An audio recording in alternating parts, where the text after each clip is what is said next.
Welcome, everyone. Thank you for joining us for another NetHope Solutions Center webinar today. Today, our topic is Lessons Learned from Practical Implementations of AI in the Humanitarian Sector. And today we welcome two NetHope member organizations, Danish Refugee Council and International Rescue Committee. Before we get started with our session, I'd like to go over a few housekeeping guidelines. We'd like to keep this session interactive. Please put any of your comments or questions in the chat room for our Q&A discussion toward the end of the hour today. Also look for a follow-up email that includes a link to the recording for this session and any collateral and other materials that were included in the session today. Links will be provided in the email and will be on the NetHope Solutions Center. And we will have a webinar satisfaction poll pop up at the end of the hour today. We really appreciate your feedback, and we ask you to take just a couple of minutes to complete that survey. And with that, I will turn it over to my colleague, Layla Toplik. Thanks, Layla. Thank you, Madeline. Good evening, good morning to everyone, and welcome to the Emerging Technologies webinar series that's part of the NetHope Solutions Center webinar series. I'm Layla Toplik. I lead the Emerging Technologies Initiative at NetHope. And for those of you who are new to this webinar series, we cover topics related to the adoption and responsible development and use of emerging technologies in the nonprofit sector, so including AI, digital identity, blockchain, and many others. If we go to the next slide, please, Madeline. Now, this webinar, as you'll note, is part of a larger effort that's led by NetHope's AI working group that is focused on building capacity in AI, and specifically so that nonprofits know how to develop AI in a responsible, impactful, and sustainable way. So if you are a NetHope member, we wanted to let you know that you can join the AI working group, and we'll share the sign-up form in the chat window. We have monthly calls. Our next call is coming up this Thursday, and we continue to explore some of these topics in more detail in these monthly meetings. Next slide, please. Before we dive into the topic that we have planned for you today, I wanted to just quickly make a brief announcement. As some of you might know, earlier this year, NetHope's AI working group, in collaboration with USAID and MIT Lab, produced a set of webinars and virtual workshops that are focused on AI ethics. And we wanted to let you know that next week we will be releasing a toolkit that is designed to enable all of you to bring the important conversations around AI ethics, specifically about the principle of fairness, to your organizations and communities. So watch for the announcement next week. We'll make sure this is available on the NetHope Solutions Center. Next slide, please. Now, today, we're coming back to one of our other top priority AI topics, and that is learning from practical implementations of AI in the nonprofit sector. Specifically, some of the questions that many of our members ask: what is AI good for? How do you get started? What resources and expertise do you need to have? What risks and ethical issues do you need to be aware of and address? And in case you missed our past webinars on this topic of lessons learned from practical implementations, Madeline and Seth will share the links in a chat window. Now, in this specific webinar, we'll focus on the two use cases in the humanitarian response, and we'll hear from two NetHope members, and as Madeline noted at the beginning, and these members are supporting the needs of displaced communities. So it's my pleasure to formally welcome Alexander Kierum, who is the Global Advisor and Senior Analyst at the Danish Refugee Council, and Grant Gordon, former Senior Director of Innovation Strategy at the International Rescue Committee. And first, you'll hear from Alexander about DRC's work in forecasting and preventing displacement, and then from Grant about supporting the needs of refugees, specifically around facilitating jobs matching. Next slide, please. Now, in their presentations, just so you know, if you're new to this topic, Alexander and Grant will tackle some of the key questions from NetHope's AI Suitability Toolkit that was released earlier this year. So questions like, Why even use AI? Why is AI better than the current solution? What kinds of data does your solution need? What resources do you need to support the development, implementation, and maintenance of the solutions? And also, what are some of the potential ethical issues that AI might introduce or amplify in your context? We'll share the link to the suitability toolkit that includes a framework with 32 questions. So now with that, I will hand it over to Alexander to tell us more about DRC's use case. Over to you, Alexander. Thank you very much, and thank you very much for giving me the opportunity to speak today. I will just try to share my screen with you. I hope you can see it now. So as mentioned, I work with the Danish Refugee Council as a senior analyst, and I will be presenting today on our Foresight project, where we've used machine learning to predict future forced displacement. And if I could change the slide. So we started working on this project about 3 years ago now, recognizing sort of that given the developments in humanitarian needs and funding, the growing funding gap really requires us to become more efficient in the way we respond to humanitarian crises. So if we can respond earlier or even prevent humanitarian needs from arising in the first place, that will of course make our response much more efficient. But to be able to do so, we of course need to be able to anticipate the developments. And I think also often we've been sort of caught on the wrong foot, not having accurately predicted what would happen in the near future. For example, the Rohingya crisis or the so-called refugee crisis in Europe. And of course, it's not only us that end up in these situations. As you can see from the quote here, UNHCR's early warning system also failed to foresee the Rohingya crisis. So when the crisis did happen, their operations were only geared to deal with a caseload of 34,000 and not the almost 1 million people that crossed into Bangladesh.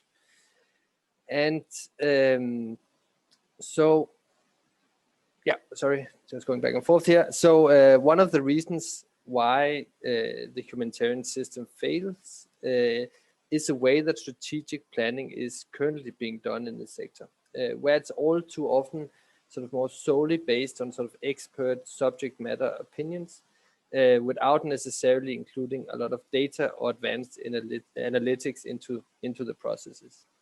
Now, this picture on the right is actually from a sort of typical humanitarian response plan workshop, and you can see the only computer at the table is closed, and no one sitting and looking at data and numbers here. But of course, expert opinions have a great value and are very important. But we feel that without sort of objective data to ground the discussions, there's also a risk that these processes can become very sort of politicized. So that's why we think there are a number of ways that AI can potentially improve this. And we don't sort of advocate for AI to replace the existing ways of doing things, but rather complement those processes with tools that enable a better integration of data and advanced models. So one aspect we see in the humanitarian system is that there's a relatively high turnover of staff, and there's thereby also loss of sort of institutional knowledge. So in many cases, the system doesn't really become more accurate in analyzing and forecasting future developments as crisis goes on for years and years. And of course, with machine learning, you're building on that historical knowledge and patterns in the data to predict the future. And thereby also in most cases, you become more accurate in your predictions as the crisis unfolds, unlike the current way of doing things.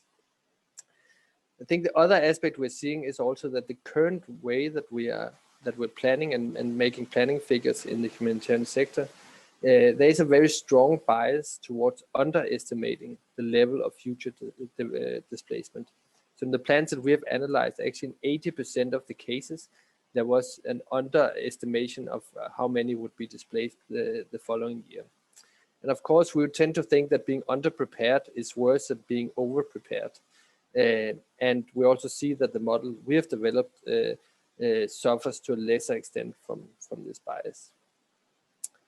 So now turning to the solution and what we've developed. So as I mentioned, we worked 3 years on this in close partnership with IBM on developing this machine learning model that can accurately forecast displacement 1 to 3 years into the future. And we can actually do it with an average margin of error down to 8% for the coming years forecast. And you can see up in the top left corner is an example of the model that we applied in Afghanistan. So the way that we calculate the accuracy is basically by giving the model data up until 2009, and then ask it to predict 2010, and then ask it to predict 2011, and so on and so on. And this way we can take the average across the errors in our predictions for each year where we know how many were displaced. And that's how we come to that figure of 8%. And if you look at then the top right corner, because here we can compare our model and the average margin of error in our models to the planning figures that's currently being used in a number of different humanitarian response plans. And again, here we can see that our model in most cases perform more accurately than what is currently being used. So again, this gives us a sense that we have a tool that can add value.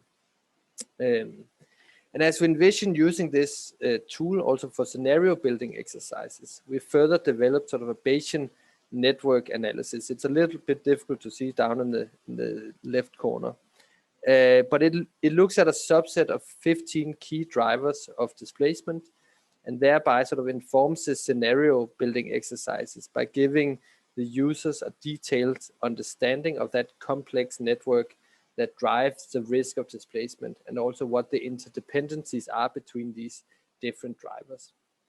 And these two models, as well as all the underlying data, is available in an online user interface where users can sort of access the data, they can download it, and they can also build their own scenarios and forecast for the future. And this model is built around more than 120 different indicators related to economy, conflict, governance, and so on. It's all taken from open sources, mainly sort of World Bank, but also different NGOs, UN agencies, academic institutions, and so on. It then takes data for the last 25 years on all these different indicators, and then uses that to learn the pattern and relationships in the data. We look at the data from sort of a national level, and the data is typically updated on a yearly basis. That's also why we do yearly forecasts. And almost all the sources have global coverage, which makes it easy to also apply the model to a new country. As we have built the model on national level data, our model performs less well in displacement situations that are more sort of regionally confined. For example, the current crisis in Cameroon and Burkina Faso.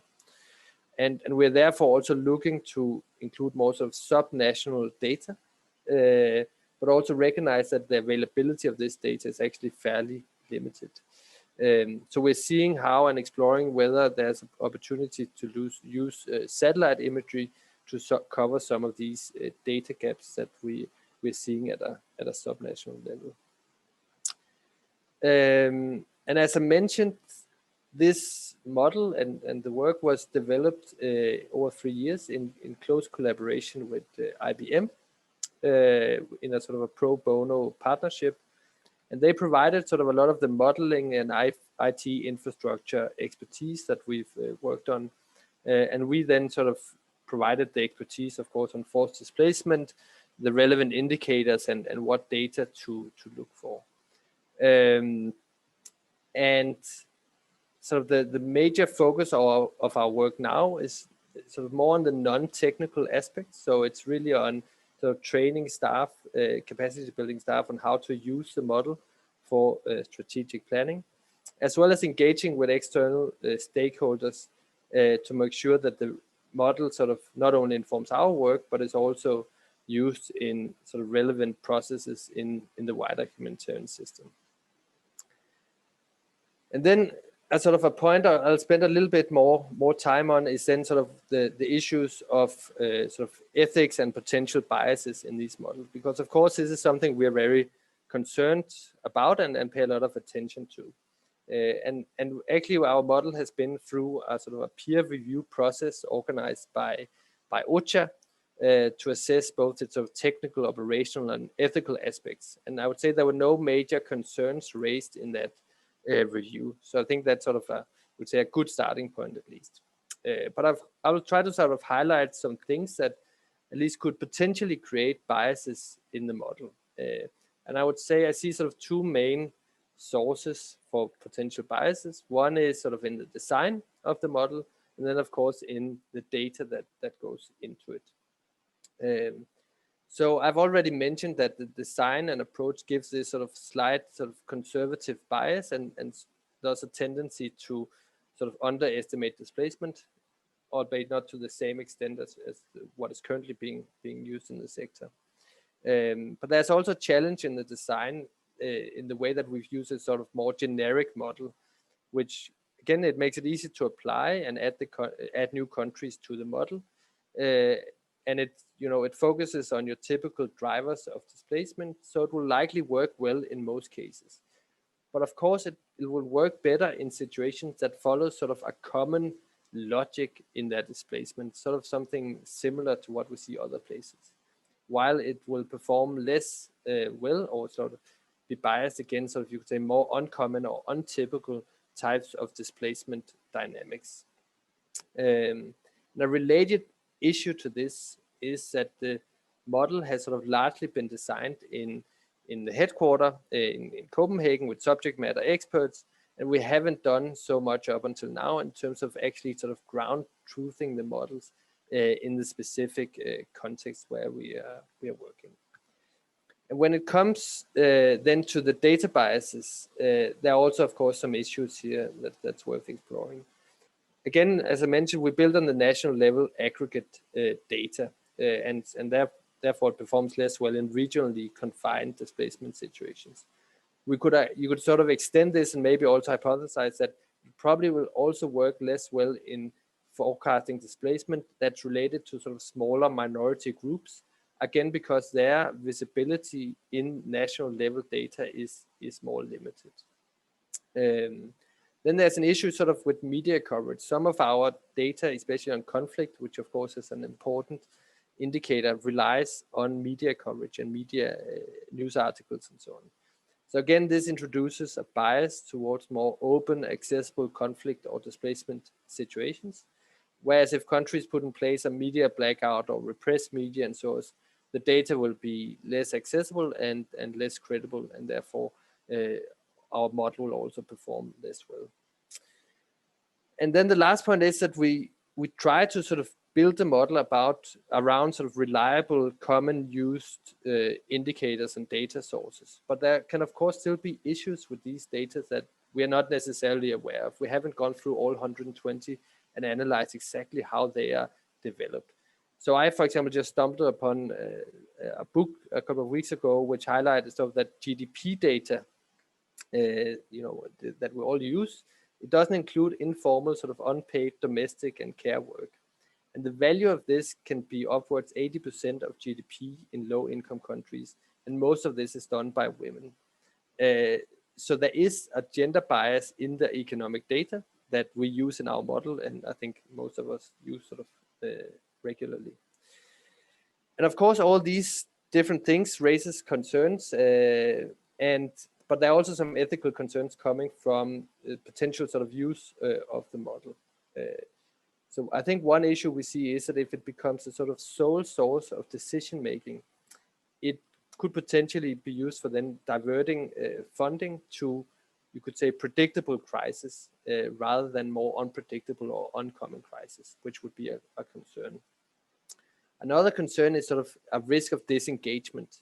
So if I can sit in Copenhagen and predict what will happen in Afghanistan, would that then disincentivize me to actually spend the time and resources on engaging with affected communities in Afghanistan to get their sense of the developments and their needs and so on? So again, this is a risk that you need to be aware of. And then I think the last issue is, of course, that this model can also be used for negative things that would hurt rather than protect, we say, the people of concern. So if you can predict displacement, you can also get a pretty good sense of what you need to do to displace people. So again, in the wrong hands, this tool could be sort of weaponized, you could say. So there are, of course, these issues, and I think at least it's a starting point to be aware of them, and it's something that we constantly monitor and manage, and it's also part of why we are looking to engage with external stakeholders to also review and evaluate these aspects in the model. And right now, the way that we are managing the model, it's hosted in our global meal unit, where we are sort of training and supporting our country offices with using the platform and the model. Our IT department is supporting the online platform that we are also using. And then we are currently sort of engaging with the external partners to sort of further test and refine the model and see where it can add value, as well as looking to develop new models. And as I mentioned, it is really sort of the vision of this work that it shouldn't be a DRC-owned tool, but it should inform the wider humanitarian sector. So again, we're actively sort of seeking partners that are interested in testing and using the model, looking to build additional models or providing feedback and inputs and ethical reviews and so on. So if you have any inputs or contributions, please reach out after this call, as I'm sure there are plenty of ways you can contribute. I think I'll stop there and look forward to the Q&A session afterwards. But before that, I will hand it over to Grant. Fantastic. Thanks all. I'm going to go ahead and share my screen.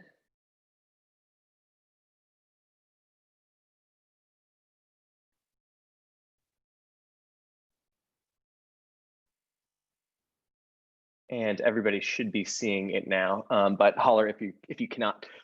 So thanks so much to NetHope for hosting and for everybody for calling in.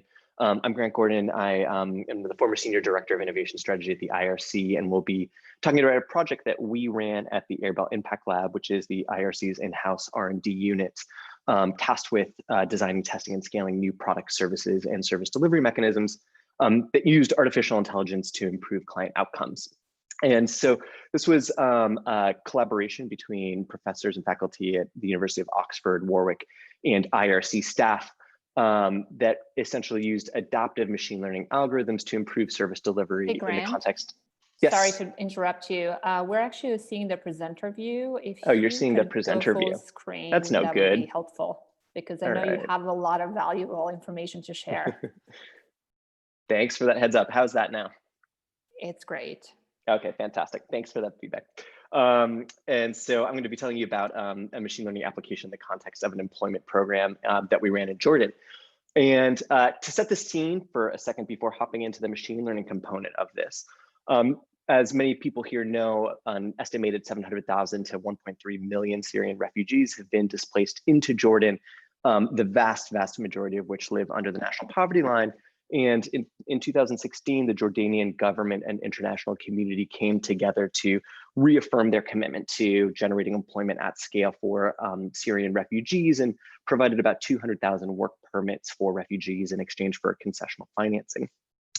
And it was in that context that we implemented a 2-year employment program that helped get refugees and vulnerable Jordanians into those job opportunities. And like many job programs, there were a number of different services that we wanted to provide to clients, particularly given that there's mixed evidence or an absence of evidence on what's optimal. So in this program, we recruited about 5,000 individuals. Some were placed into a control group or got no services. Some received cash. Some received information on how to navigate the labor market. A set received behavioral nudges that we thought would help convert employment opportunities into actual employment positions, and a set was provided kind of matching and then matching in cash. And so it's within that context that we wanted to take a step back and evaluate how we could leverage machine learning to solve what we think are 3 problems more broadly in the humanitarian space, and then definitely within the employment space in humanitarian programming. One is, I would venture to say, we generally don't know what works very well in humanitarian service delivery. And when we try to learn about what works, it's extremely costly, it's rigid, it's slow. I'm sure many around this call have faced these frustrations. And And somewhat related to learning and at the intersection of learning and service delivery, we rarely systematically target interventions based on real-time learning or individual client characteristics, and of course, their interaction.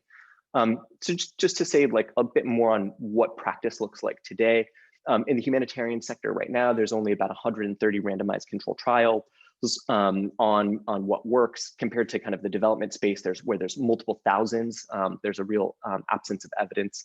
But everybody also knows that running randomized controlled trials is extremely expensive, takes a long time, and doesn't necessarily translate into immediate client benefits or future program design. And most often we delegate real-time learning and individual client targeting to frontline staff who are overstretched and trying to do the best job that they can. So we really thought that this was a great space for AI to come in, and specifically multi-arm bandit algorithms or Thompson algorithms, which I'll chat about in a bit, to do a few things. One, to assign interventions based on the outcomes that are being automatically updated for how clients are doing. Two, the individual client profiles of those that we're serving, and importantly, their interaction. And that this would allow us to both integrate rigorous real-time learning and actually kind of provide a precision social service delivery to our clients. So to just unpack that a bit more, the solution that we integrated into the program was a Thompson algorithm that essentially provides the ability to suggest which one of the different employment services should we provide to individuals coming through the door based on the individual who is coming through the door and the interaction of that individual and the outcomes for that specific type of service. And so what we really think this kind of approximates is this kind of like precision social service delivery, where you're starting to figure out what's the best package for which clients and do this in a continuously updating way. And so that's what really the algorithm is doing. So I'm going to say a little bit more on it, but we basically had a program structure where we had about 30 different field officers who were kind of employment officers, and an individual would come through the door and the employment officer would have a tablet and take in their individual profile data. And based on that, they would then get a recommendation on which of the 5 different services to provide. They would then provide those services, and those field officers would follow up at 6 weeks with those individuals to assess their outcomes. They would enter that data. That data would then be integrated into the backend system, and there would be daily updating based on that outcome data and what was working and those individual characteristics to generate a new set of updated recommendations on what to provide different clients. One of the things that we had to do was define which individual client characteristics we wanted to target based off of, and then create the different interactions for them. I'm just showing you this as an example. So here we used gender, nationality, education in 2 different ways, and that gave us about 16 different strata. So what we were trying to do was figure out what's the optimal version of the service for each of those different kind of strata and individuals. Now, there's a lot of flexibility here such that you could redefine the strata as you move forward or cut them in different ways. Let's see. And so as I was kind of hinting at, the data that's needed here is individual client characteristic data on those characteristics that we talked about, outcome level data to make sure that we're learning through the algorithm on what's actually working. And then I added this, which is not necessarily about data, but kind of a credible inference strategy. So making sure that we were confident that what we were learning could actually be attributed to the services that we were providing. And so we were randomizing based on the beginning, and then sequentially and kind of continuously learning in a way where we were able to make sure that we could actually attribute what we were seeing to the services that we were providing. One of the things that we did that I'll say as a meta point here, as many folks around the table think about machine learning, is that we built this program and this data from, and the data architecture within this program from the bottoms up. So we didn't have any training data to go on, and that's okay. So for our actual initial starting point for how we were going to actually target different interventions, we just had everybody have a 25% chance of being allocated to any given service and began learning after that. And I think that's important to underscore because to use machine learning doesn't always require that you have a large treasure trove of data. You can often create that into the programming. And I think it really starts to get at what data-driven programming should look like. This is just a visualization of tablets that field officers were using, and it approximates what many of our frontline staff in these programs are using, whether it's CommCare or other kind of case management software. And on the back end, as you'll see then for each of these different stratum, you're starting to get the probability that one of the interventions would work, more so than the others, so that it could actually then generate recommendations there. To give one example, just for the magnitude of change, for Syrian women, we started with kind of a 25% starting point at information and ended up moving towards 60% allocation of cash. And that's just gives you a sense of the delta of where the wins are in improving outcomes. This is a visualization of what each of the different groups received over time. And one of the things that you'll see is that there's a lot of variation over the time of the program in what we're actually assigning. And one of the nice things that this type of approach does is it automatically updates based on how the context is also changing, because that's captured through the outcome data. And so you have a really dynamic approach to optimizing service delivery that's accounting for a lot of the different factors. I've focused on the machine learning, but just to take a step back, the program was actually effective. Of the different interventions, we saw that the matching support and matching cash support had 46 and 21 percentage point increases on employment after 4 months, which we were happy to see.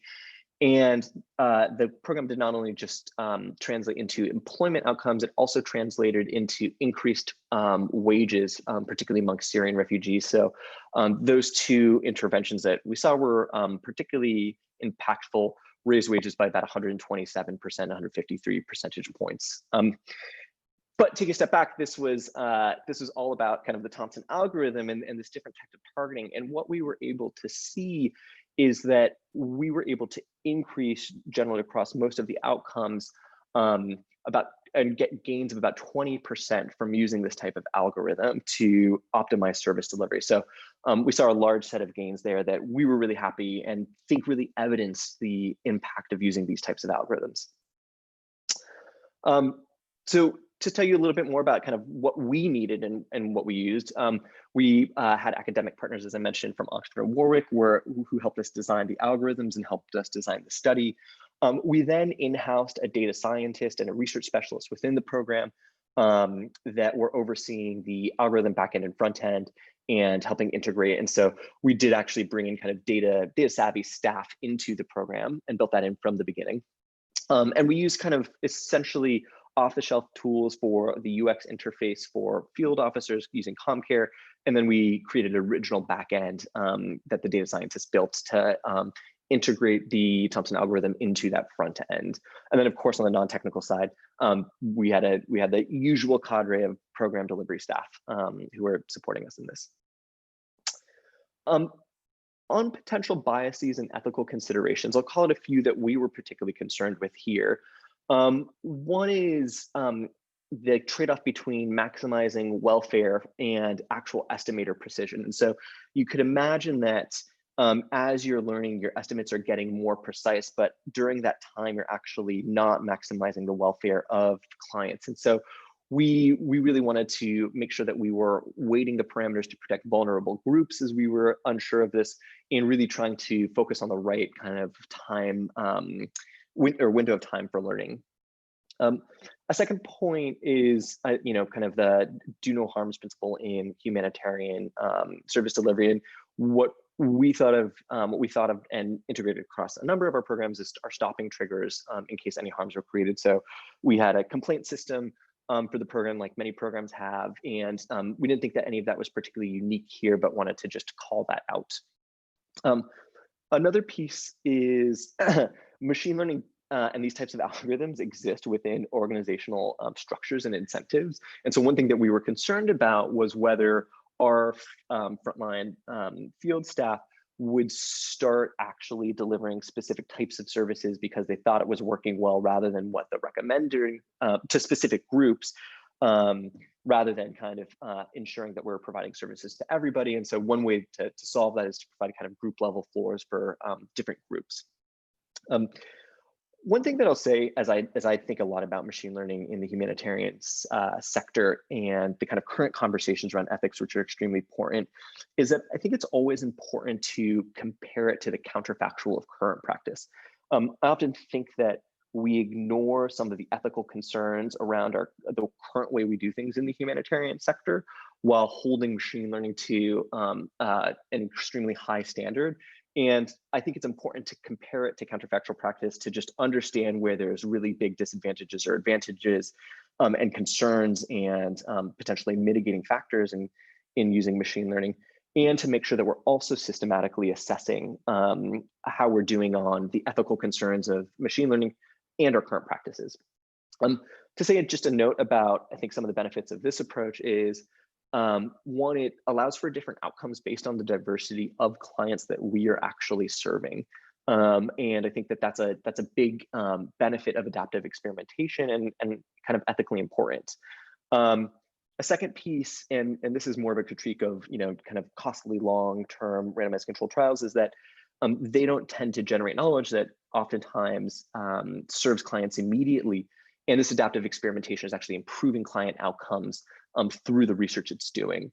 And the third part was, if you are concerned about any of the systematic biases that are potentially generated in targeting, you're able to look at the data through this approach and basically assess where those biases and hard code against them, which is frequently not something that we can do when we are not kind of doing the data-driven machine learning approach that is noted here.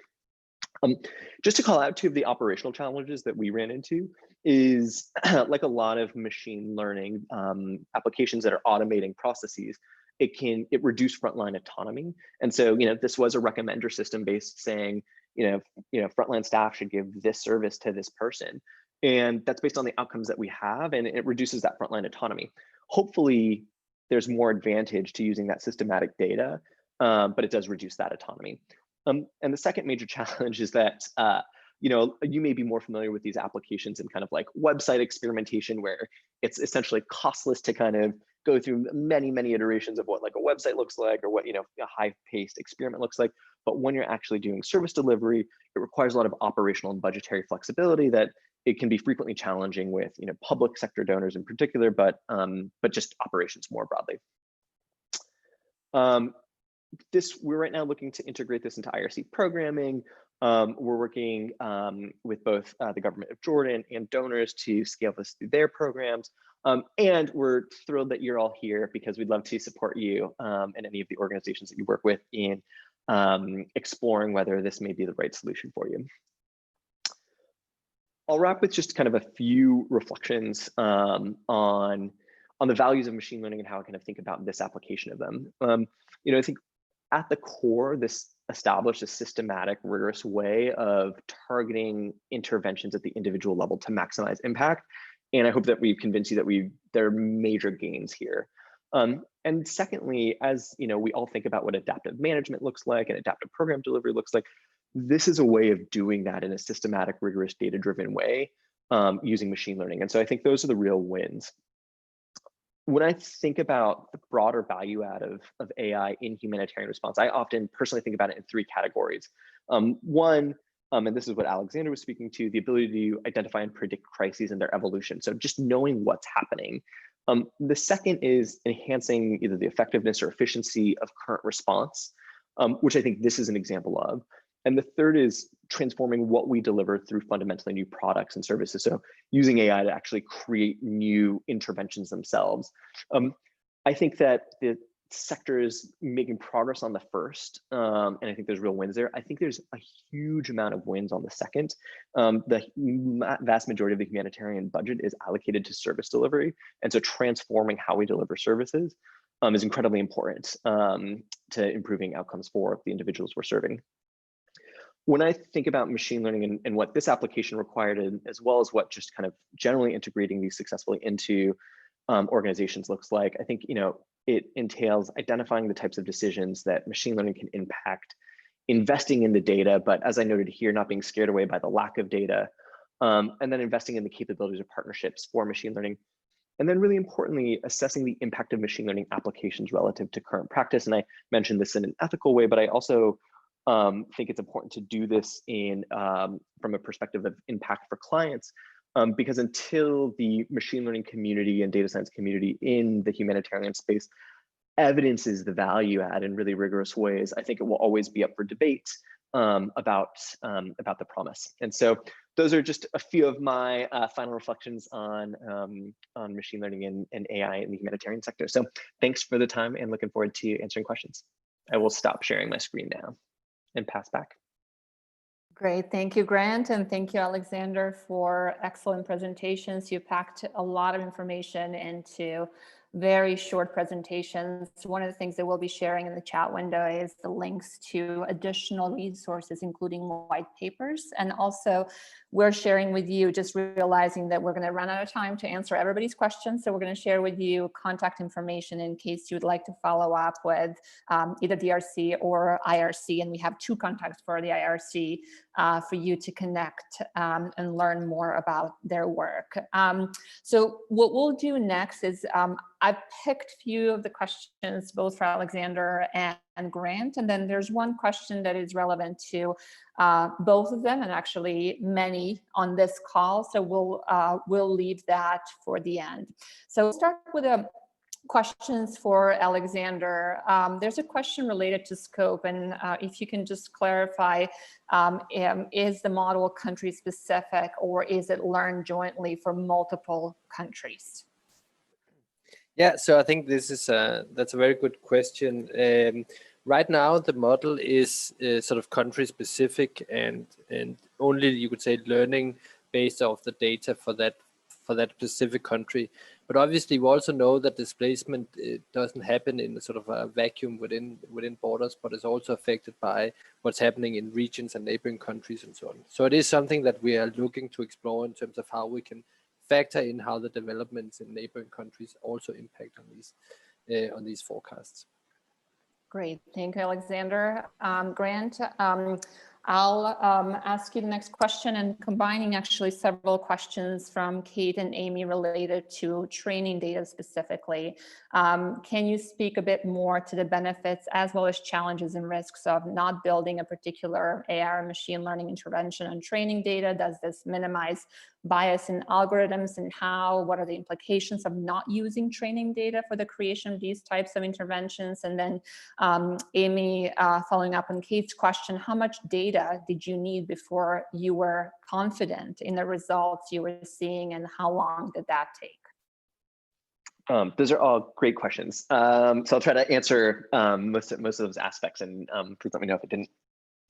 So I think the lack of training data is particularly viable when 2 conditions are met fundamentally. One is when you are able to actually kind of deliver programming and like immediately, and then generate data very quickly within that programs. So for example, if you looked at Alexander's project without training data, I'm not sure that the frequency or quantity of data coming in it would be sufficient enough to generate the types of predictions that he's looking at. And so I think it's a particularly useful kind of recommendation in actual programs where you can start to deliver and create kind of a data architecture within programs.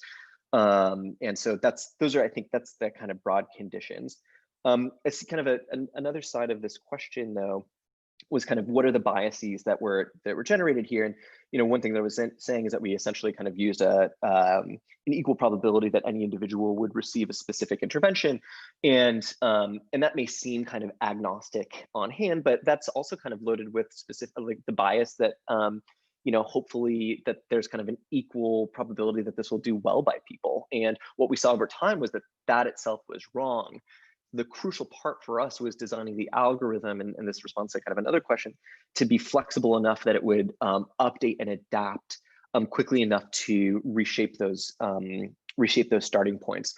Other starting points that we had considered using was, one, evidence on these interventions and the kind of point estimates from prior research. Two, a study or kind of a survey of IRC staff who work in this field and what their probabilities of opinions were. And ultimately, we thought that doing something that was just in equal probability would give the program the best chance of then starting to identify what the what the optimized probabilities for assignment would be.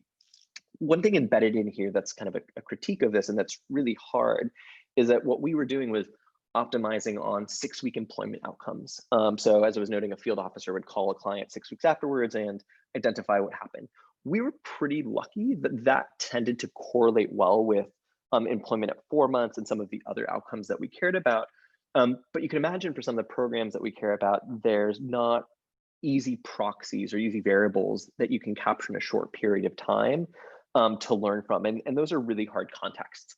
The place where I push folks often, though, is that I do think more often than not, we can break down some of the outcomes that we're striving for into shorter term visible outcomes that we can then optimize over. So obviously, like, we're all trying to, shape outcomes that are multi-generational when we think about anything from gender equality to like really structural employment problems. And so the tough part is kind of figuring out what you can optimize, what data you can collect in a shorter frequency of time. And then we didn't do this in our algorithm, but one thing you could do is, collect, for example, using our example at 6 weeks and then at 3 months and then at 9 months, and start to put together, maybe an index and re-optimize over that, or start down weighting the, short-term time horizon variables and upweighting on the longer term time horizon variables. So there's just a few pieces there. The last part that I think I got was how long did it take us to get confident? Because we were measuring 6-week outcomes, we started to, I think, probably realistically get confident at a few months out, and that was just a function of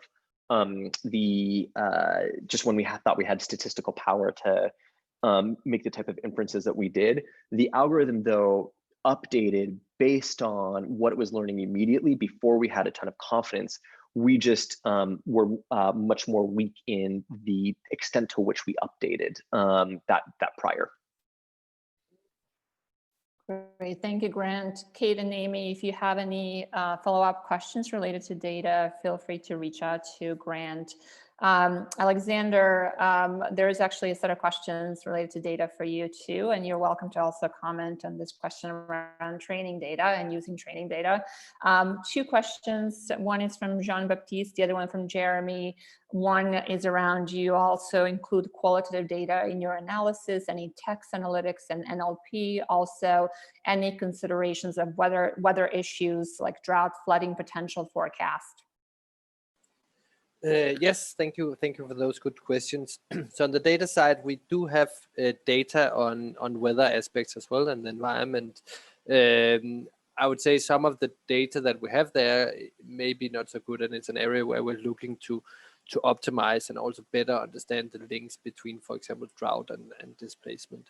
So that is an area sort of focus.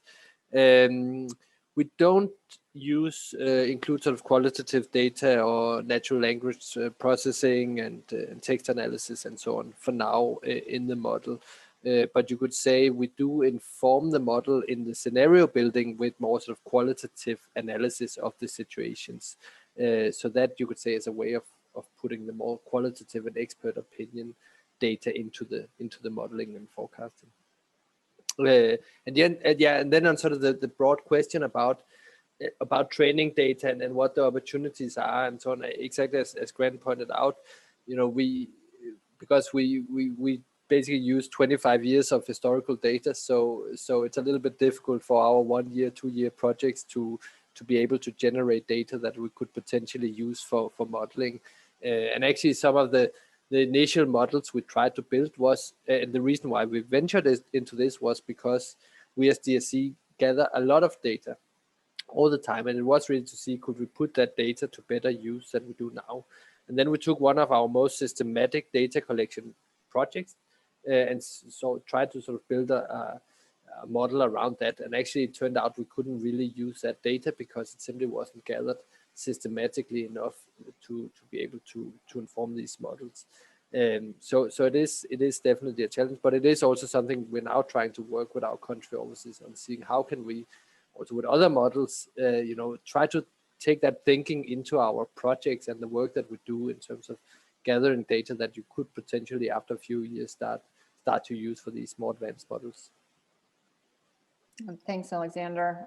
We're racing through some of these questions. Obviously, if you have any follow-up, feel free to reach out to either Grant or Alexander. Grant, a question for you from Alan. Most Syrian refugees do not want to be identified, Alan states, because they're being persecuted and can be targeted. How did your design consider this? Great question. So that's absolutely right. A lot of Syrian refugees, from my personal experience and in working in the country and general knowledge, is that there is a fear of targeting. We at the IRC leveraged our longstanding relationship with the communities and the individuals that we serve, and leverage that to ensure that refugees themselves felt comfortable participating in the program as a first part. Second, that credibility and trust is really predicated on a second piece, which is we did not, we took extra precautions and shared the ways in which we were taking precautions on storing any personally identifiable information on this, and made sure that that information and details was not going to be shared with government officials or other organizations, and that itself can oftentimes be tricky, particularly when you're working in partnership with governments in places like Jordan or other countries. And so we took those extra precautions. And third, this was, and we stressed this to all of the individuals participating, totally based on the consent of participation. None of this programs or approaches we forced individuals to participate in.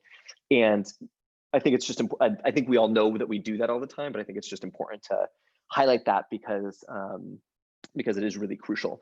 And so what we really wanted to do is, with those kind of pieces in mind, empower refugees to make the choices that they thought were best for themselves with respect to this program and participation.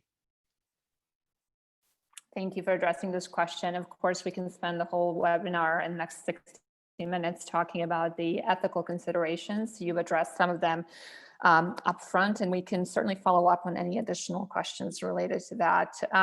We'll switch to the next question for Alexander, and it's related to usage or connecting insights to action. A question from Christy: is there buy-in from the relevant stakeholders, Alexander, on using these models to supplement their decision-making? And if so, how did you develop that? Her experience is that there's a lot of resistance to changing the status quo, especially for black box technologies. Yeah, it's a great question, and I think we have the exact same experience. This challenge of the black box. That basically, if you put these forecasts to decision makers and ask them to take decisions based off of this black box, they will also always ask, well, why does the model predict that this many will be displaced? Because that gives them confidence in that prediction is probably accurate. And unfortunately, you cannot do that. Our model doesn't tell us why it arrives at the prediction that it does. I think the way we try to address that a little bit is, again, by sort of promoting this as something that you use for scenario building, and that you don't necessarily use the sort of the baseline forecast that the model produces, but that you develop your own analysis and scenario, and then we put that into the model and see how the forecasts then look. Because then you open up the black box a little bit, because then you can at least explain your analysis, the analysis that you put into the model, and that then in turn explains why the forecast, at least to some extent, arrived at what it did. So that sort of that's a little bit how we've gone about trying to address that issue. So I feel we have received buy-in, and I think it's the other way is that we can easily show how it generally just performs better than what is currently being done. And I think that these crises that we've seen in the past, there is a recognition that we are not very good at forecasting, and that this tool could potentially fill these gaps. And there are also increasing requirements in the sector that we should be forecasting. So now sort of a lot of actors are scrambling because they don't have the tools to do that very accurately. So hopefully we can use this tool to fill some of those gaps. But it is still a challenge to sort of take that step from the model to decision making, and probably something that we underestimated. Thank you for commenting on that. Next question we'll go to Grant, and it's a very important question. It's the first question we really need to ask: why use AI, and could we actually do this? As Julio asks, but maybe at a slower pace. Grant, why did you go down the path of using AI in this specific use case? Yeah, that's a great question. So I'll, in the absence of AI, particularly for the Thompson algorithm, what we would have had was either a program in which all of the different services we provided were blanket provided to our clients, or in which we provided frontline staff the autonomy to identify which services they thought would be best for clients.